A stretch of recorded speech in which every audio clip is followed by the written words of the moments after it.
오늘은 정말 우리 송파교회에 아주 큰 경사의 날이 아닐 수 없습니다. 유아세례식이 있었습니다.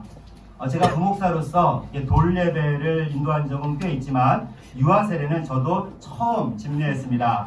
저 역시 매우 영광스럽습니다. 문득 어제 이제 설교를 준비하다가 밤늦게 우리 교회 유아세례가 얼마만인지 한번 찾아보고 싶었어요. 제가 이제 행정에는 조금 능한 편이 아니라 제가 처음 부임했을 때 받았던 이만큼의 서류 뭉치들이 있는데 그것을 제가 이렇게 한쪽에 잘 모셔뒀습니다. 이제 어저께 밤에는 이제 그것을 한번 이제 뒤집어서 한번 살펴보았어요. 그랬더니 유아세례 교인 명부를 찾아냈습니다. 마지막 유아세례가 언제였는지 혹시 기억하십니까? 2009년도입니다. 2009년에 오창석 집사님 딸이자 우리 박순덕 권사님의 손녀인 예담이가 마지막 유례사였어요. 유아세례자였어요. 그러니까 얼마나 오래된 일입니까? 따져보니까 만 11년 만의 일입니다. 그래서 얼마나 기쁜지 모릅니다. 이제 앞으로 유아세례자들이 점점 더 많아지기를 간절히 소망해 봅니다. 유아세례가 무슨 의미가 있는가 하면서 회의를 표하는 분들도 물론 있습니다.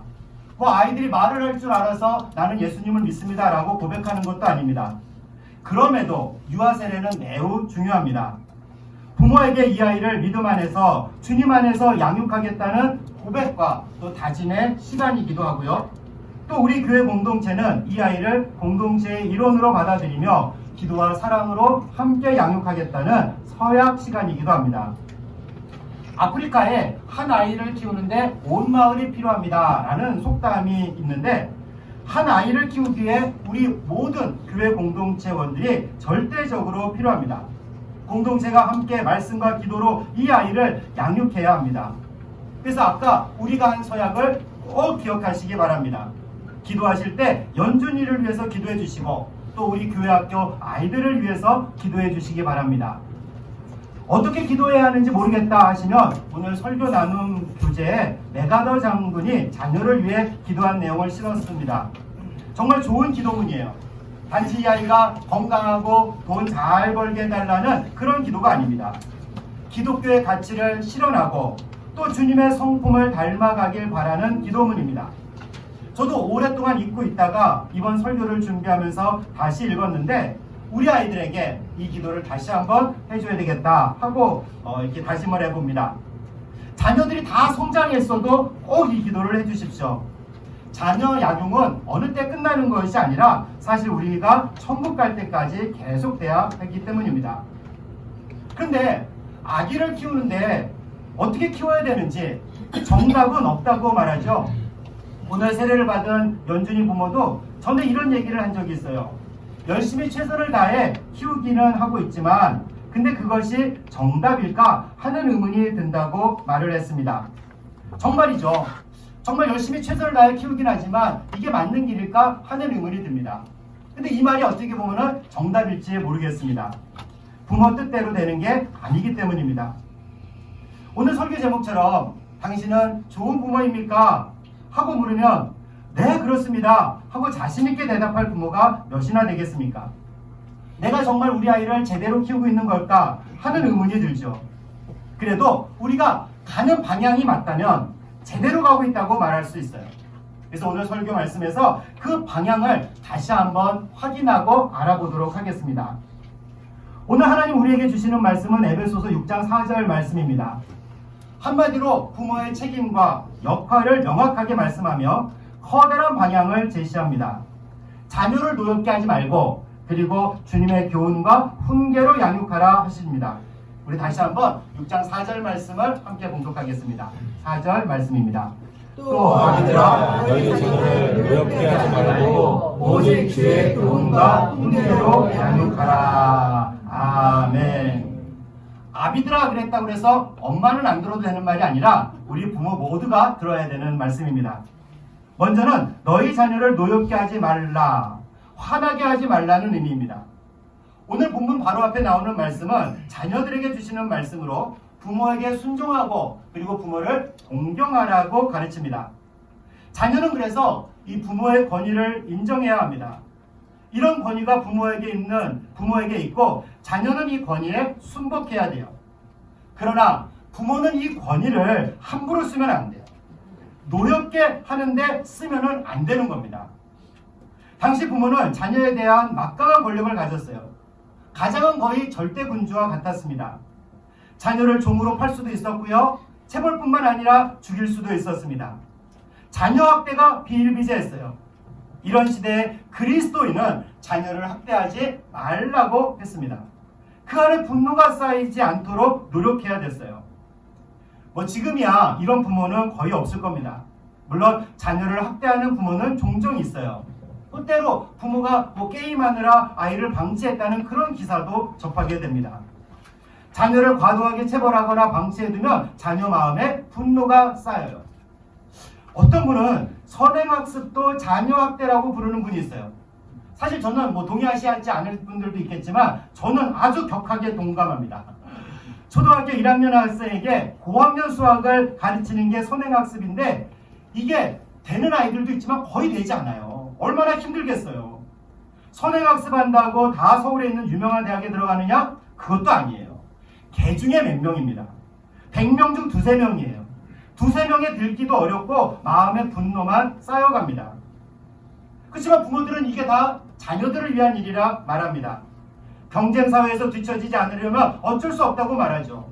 그래도 부모가 이 세상을 좀 먼저 살고 일찍 알고 많이 경험해 봤어서 미리 자녀들에게 준비시켜주는 게 뭐가 잘못입니까?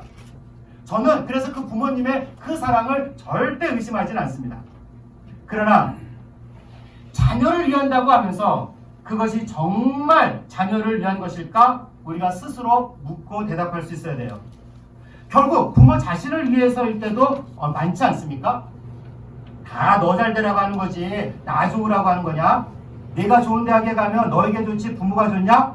하고 말은 하지만 실제 부모가 자기 욕망을 충족시키기 위해서 자기를 위해서 자녀를 이용하고 자녀에게 강요할 때도 많이 있어요. 그럼 아이들은 그 자신도 모르게 그 마음에 분노가 쌓여가는 거죠. 솔직히 제게도 이런 이기적인 마음이 있었습니다. 우리 딸이 이제 작년에 고3이었지 않습니까? 근데 사실 그 고3이 됐을 때까지만 해도 대학에 못 들어갈 줄 알았어요. 이 겉으로는 못 가도 괜찮지 어떠냐 이렇게 했지만 대학에 떨어지면 사실 제가 좀 창피할 것 같았습니다. 떨어지면 어떻게 사람들에게 말하지? 이런 생각을 하곤 했죠. 그래서 제가 얼마나 많이 기도했겠어요. 그게 아이를 위해서가 아니라 사실은 나를 위해서였다는 것을 또 알게 되죠. 대학이 중요하다, 중요하지 않다라는 말이 아니라 부모의 욕망과 체면 때문에 자녀에게 공부를 강요할 때가 있다는 말입니다. 부모의 욕심과 그리고 체면 때문에 우리 기도할 때가 있어요. 저도 그랬어요. 근데 그렇게 기도할 때도 그렇게 강요할 때는 우리 아이들의 마음에 조금씩 분노가 쌓여간다는 사실을 명심하시기 바랍니다. 물론 부모는 자녀를 사랑해서 무엇이든지 할 수가 있어요. 자녀를 위해서라면 최선을 다합니다. 그러나 그렇다고 하더라도 부모 마음대로 되지 않아요. 일찍부터 학원 보내고 과외 시켜주어서 또 공부를 시키지만 그렇게 해서 공부를 잘하는 아이들도 드물 뿐만 아니라 공부를 잘해도 인간의 도리를 모르는 자녀들도 있습니다. 이기적이어서 다른 사람들과 잘 어울리지 못하는 이들도 있어요. 독립심이 사라질 때도 있어요. 부모만 의존하려고 합니다. 부모는 사랑을 가지고 정말 최선을 다했지만 결과는 부모의 기대와 다를 때도 많습니다. 이게 다 부모 책임입니까? 물론 그렇지는 않죠. 저는 이들이 좋은 부모라고 믿습니다. 뜻대로 되지 않았지만 자녀를 위해서 최선을 다한 게 뭐가 잘못이에요? 자녀를 방치하고 학대하는 이들도 얼마나 많은지 모릅니다. 이에 비하면 정말 좋은 부모죠. 그런데 이보다 훨씬 더 좋은 부모가 되는 길이 있어요. 그리스도인은요 그냥 좋은 부모가 되면 안 돼요. 그리스도는 훨씬 더 좋은 부모가 되어야 됩니다. 자녀에게 제대로 된 방향을 제시하고 정말 중요한 것을 줄 수 있어야 됩니다. 어떤 부모가 훨씬 더 좋은 부모일까요? 여기 계신 분들은 저보다 벌써 아이들을 더 많이 키우시고 더 오랫동안 키우셨겠죠. 그래서 저도 물론 셋을 키우긴 했지만 제가 여러분들 앞에서 아이를 이렇게 키워야 됩니다 이렇게 말할 수 있는 그런 능력과 그런 결과물은 솔직히 없습니다. 그러나 좋은 부모의 역할은 무엇일까? 뭐 이런 것들을 우리가 성경 말씀에 비추어서 한번 같이 생각해 보고자 합니다. 뭐 잘 아시겠지만 돈이 많아야 좋은 부모가 되는 거 별거 아닙니다. 그리고 속된 말로 가방끈이 길어서 많이 배우니까 좋은 부모가 되는 것도 아니에요. 국회의원이나 정치인들처럼 권력이 있는 이가 좋은 부모가 되는 것도 아닙니다. 돈이 있어도 돈이 없어도 배운 게 없어도 권력이 없어도 좋은 부모가 될 수 있어요. 그 말씀 오늘 4절에서 말씀하고 있어요. 우리 다시 한번 4절 말씀 함께 봉독합니다. 또 아들아 너희 자녀를 노엽게 하지 말고 오직 주의 교훈과 훈계로 양육하라. 아멘.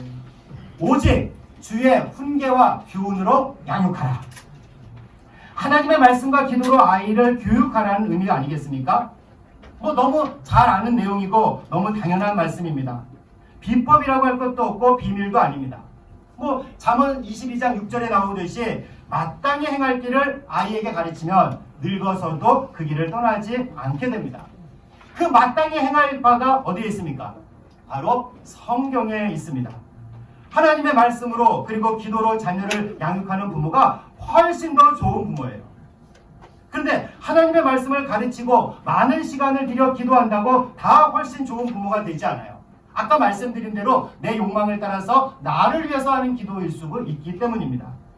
그래서 우리가 하나님의 말씀으로 그리고 하나님의 기도로 자녀를 양육한다고 그럴 때 한 두세 가지 정도는 분명하게 기억하고 있어야 합니다. 첫째는 부모는 하나님의 청지기입니다. 이 사실을 잊으면 안 돼요. 부모는 하나님의 청지기입니다. 그리고 자녀는 하나님이 주신 선물이에요. 그렇죠? 자녀가 때로는 왼수처럼 느껴질지 모르겠지만 하나님이 주신 선물임에 분명합니다. 그러나 그 선물을 보면서 기뻐하고 즐거워하지만 그 선물을 소유할 수는 없어요. 하나님의 자녀거든요. 하나님의 자녀를 우리에게 맡겨주셨습니다. 부모는 자녀의 소유자가 아닙니다. 그래서 자녀를 내 마음대로 할 수 있다 그렇게 생각하시면 안 됩니다. 내 자식 내 마음대로 하는데 무엇은 상관이야 이렇게 말할 수가 없어요. 내 소유가 아니기 때문입니다. 난 소유자가 아니기 때문에 자녀를 내 마음대로 해서는 안 됩니다. 자녀는 하나님의 소유예요. 하나님의 자녀입니다. 하나님이 하나님의 자녀를 우리에게 맡겨주셨어요. 그래서 우리는 소유자가 아니라 청직이다 라는 이 사실을 절대 잊어서는 안 돼요. 하나님의 자녀를 하나님 대신 키우는 게 우리 사명입니다. 당연히 청지기는 자기 마음대로 하는 사람이 아닙니다. 주인의 뜻에 따라야 됩니다. 우리는 하나님의 뜻대로 자녀를 키워야 되는 거고 내 마음대로 해서는 안 되는 겁니다. 두 번째 전제는 부모는 하나님의 대리자라는 사실이에요. 하나님이 대리자이기 때문에 내 마음대로 되는 거 아니야? 라고 생각할 수 있지만 그런 의미가 아니에요. 하나님의 대리자라는 의미는 뭐냐면은 바로 우리 부모를 통해서 우리 자녀가 하나님을 경험할 수 있어야 한다는 말입니다. 하나님은 눈에 보이지 않아요. 보이지 않는 하나님을 어떻게 알 수 있을까요? 비록 바로 부모를 통해서 알 수 있습니다. 부모를 통해서 하나님을 경험할 수 있어요. 하나님의 사랑, 하나님의 정의, 하나님의 기쁨, 하나님의 인내, 하나님의 평화, 하나님의 진실, 하나님의 성실, 그리고 하나님의 온유, 하나님의 친절함, 때로 하나님의 엄격함 같은 하나님의 성품을 우리가 그리고 우리 자녀들이 어디서 배우고 경험하겠습니까? 바로 부모를 통해서입니다. 자녀들은 눈에 보이는 부모를 통해서 눈에 보이지 않는 하나님을 경험하게 됩니다. 이렇게 자녀에게 말씀을 가르치고 자녀를 위해 기도할 때 부모는 하나님의 청지기이고 대리자라는 사실을 잊어서는 안 돼요. 그래야 주의 교훈과 훈계로 바르게 양육할 수 있어요. 단순히 말씀을 많이 가르친다고 되는 게 아니에요. 교회 학교 보낸다고 안심하지 마십시오. 물론 우리 교회 아동부는 정말 좋습니다. 우리 교회 아동부에 나오는 아이들은 정말 복받은 거예요. 아멘 아니었어요? 우리 교회 학교에 나오는 어린이들은 정말 복받은 줄 믿으시기 바랍니다. 사랑하고 헌신하고 말씀과 기도로 아이들을 양육하는 목회자와 교사가 있기에 정말 믿고 맡기셔도 돼요. 그러나 교회에 보내는 시간 일주일에 2시간여에 불과합니다. 평소에 부모랑 같이 하는 시간이 훨씬 많습니다. 목사와 교사를 통해서 하나님을 경험하지만 부모를 통해서 아이들은 하나님을 훨씬 더 많이 경험하게 됩니다. 그래서 부모가 정말 말씀대로 살아갈 때, 부모가 기도할 때, 부모가 하나님으로 인해 기뻐할 때, 그리고 부모에게서 하나님의 성품이 드러날 때 우리 아이들은 하나님을 경험하게 됩니다. 그런데 아이들은 언제 하나님을 가장 많이 그리고 가장 깊이 경험할 수 있습니까? 곰곰이 생각해보니까 다른 게 아니에요. 당연히 함께 할 때, 사실 함께 해야지 하나님의 사랑인지 아닌지 알 수 있잖아요. 하나님이 함께 하지 않는다면 어떻게 그분을 알 수 있습니까? 또 놀랍게도 하나님은 우리와 함께 하시는 분이 아니십니까? 우리 하나님의 가장 큰 특징이 무엇이에요? 다른 우상과 다른 점이 무엇입니까? 하나님은 우리와 함께 하시는 하나님이 아닙니까?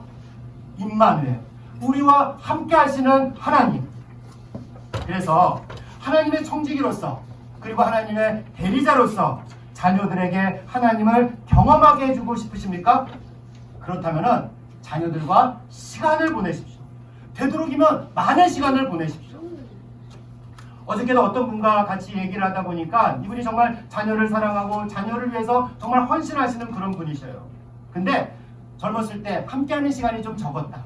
너무 일을 하느냐고 함께하는 시간이 적었다 하면서 너무 아쉬워하는 모습을 봤습니다. 자녀와 함께하는 게 정말 얼마나 소중합니까? 저 역시 말씀을 준비하면서 이 놀라운 진리를 새삼 깨달았습니다. 왜냐하면 제가 너무 많이 찔렸어요. 저는 너무 가슴이 아팠습니다. 나름 우리 아이들을 위해서 기도하는 아빠로서 자부심이 있었어요. 새벽마다 우리 아이들을 위해서 기도했고요. 그리고 우리 아이들 아침에 등교하기 전에도 꼭 안아서, 지금은 안으려고 해도 잘 안기지도 않지만은 안아서 또는 머리에 손을 얹고 기도해 주었어요. 아이들 잘 때면은 꼭 기도해 주었습니다. 가정예배 드리면서 말씀도 읽어주고 말씀의 뜻도 풀이해 줍니다. 내가 돈이 없지만, 부자 아빠는 아니지만 기도는 해줄 수 있다, 말씀은 가르칠 수 있다, 이런 자신감은 좀 있었어요. 근데 또 한편으로 이것이 얼마나 교묘한 교만이 제 안에 있었는지를 깨닫게 되었습니다. 임마누엘 하나님은 우리 하나님의 가장 큰 특징인데 나는 얼마나 많이 아이들과 함께 하는가. 실제로 아이들과 함께 보내는 시간이 많지 않거든요. 등하교 시키는 시간에 늦었다고 하면서 재촉하기만 했어요. 빨리빨리를 연달아 말을 했어요. 함께 있더라도 건성으로 있을 때도 많았고요. 그나마 바쁘다는 핑계로 그 시간을 단축하려 했습니다. 우리 하나님은 나와 함께 하시는 하나님인데, 그리고 나와 함께 하기 위해서 인간이 되어 오셨는데 나는 아이들과 함께 하지 못했구나. 그런 나를 통해 아이들이 하나님에 대해 무엇을 배우겠는가? 어떤 하나님을 경험하겠는가? 저는 나름대로 좋은 부모라 생각했지만 그리 좋은 부모가 아니었습니다. 육아를 배우다라는 책이 있어요. 제가 우리 연준이 부모에게도 선물하면서 읽어보고 숙제를 내주었습니다. 그래서 오늘 이렇게 키우겠습니다라는 다짐도 아주 정말 잘해주셨는데, 그 책을 보면 이런 문장이 있어요. 우리에게는 육아의 답이 아니라 하나님이 필요하다. 우리는 육아의 답이 아니라 하나님이 필요하다. 우리는 자녀를 키우는데 정답을 찾으려고 노력합니다. 그래서 이것저것 많이 해주려고 하죠. 그런데 정답이 무엇입니까? 바로 하나님입니다. 하나님. 아이에게도 하나님이 필요하고요. 부모에게도 물론 하나님이 필요합니다. 그리고 부모를 통해서 아이는 하나님을 경험하고 알아가게 됩니다. 성경 읽는 부모를 통해서, 자녀를 위해서 눈물로 기도하는 부모를 통해서, 말씀대로 살려고 몸부림치는 부모를 통해서, 하나님 나라를 드러내고 증거하는 부모를 통해서, 그리고 무엇보다 함께하는 부모를 통해서 자녀는 하나님을 경험하고 알아갑니다. 이게 아이가 어렸을 때만 아니에요. 늙어가는 부모를 보면서도 천국 갈 준비를 하는 부모님 모습 속에서, 그렇게 함께하는 부모님 모습 속에서 부모님의 평생을 보면서 자녀들은 하나님을 경험하게 됩니다. 사랑하는 자매 형제 여러분, 좋은 부모, 훨씬 더 좋은 부모가 되고 싶습니까? 저는 이번 말씀을 준비하면서 다시 한번 새롭게 결심했습니다. 더 기도하고 더 하나님을 가르치고 내가 먼저 살아내자. 그리고 무엇보다 좀 더 아이들과 시간을 보내야 되겠다 결심하고 있습니다. 우리 부모는 하나님의 대리자이고 하나님의 청지기입니다. 우리 부모를 통해 하나님을 경험하게 해주세요. 이제 우리 아이 다 컸어요. 안 돼요. 따로 살아서 안 돼요. 그리고 우리 아이는 좀 달라요. 아니에요. 찾아오고 전화 오기만 기다리지 마시고 부모가 먼저 전화하시고 기도해 주세요. 같이 있다면 또 안아주세요. 사랑한다고 말해주세요. 예수님에 대해서 이야기해 주세요. 다 성장했지만 그 아이를 안으며 사랑한다고 말해 주십시오. 이런 여러분과 저를 통해서 우리 자녀들이 하나님을 더 많이 그리고 하나님을 더 깊이 경험하게 되길, 그래서 우리가 훨씬 더 좋은 부모가 되길 주님의 이름으로 축원합니다.